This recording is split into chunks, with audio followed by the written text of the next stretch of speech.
This is my sailing yacht, Zephyr IV. The hull was designed by Ed Dubois and she was built by Westerly Yachts here on the south coast of the UK. She's got a nice fair hull shape, spoilt only by that blooming great three-bladed propeller. It's 17 inches in diameter, so about the size of a decent sized bucket. So when we're sailing, we're dragging that through the water. I looked at replacing the fixed three-bladed prop with a folding propeller, but couldn't make up my mind which one to choose. And then I saw a Featherstream propeller on a boat out of the water in Victoria Quay. The owner was Nick of Tenacious Covers, and he was very enthusiastic about the performance of this propeller. So this year I contacted Darglow, the manufacturer, and placed an order for a three-bladed Featherstream propeller.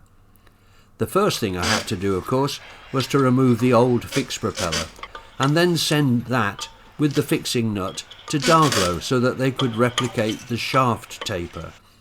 In the end, I decided to drive to Wareham and give them the propeller personally. There was no doubt when I arrived at Wareham.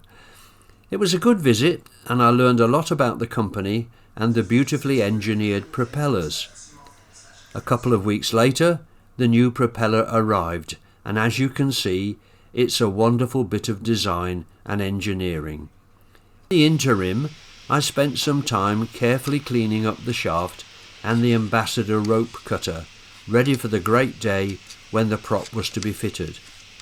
Mark of Now Marine took a great deal of care to make sure the propeller was installed correctly. Darglow had warned me about the importance of fitting the key into its slot with the correct clearance, and Mark took a while to make sure it was perfect. The same with the thread at the end of the shaft. And finally, it was done. As you can see, when the propeller is feathered, it's very streamlined and presents very little drag, unlike the old three-bladed fixed propeller it replaced. Later that day, Zephyr IV went into the water and we had a motor round Portsmouth Harbour to see how the propeller performed.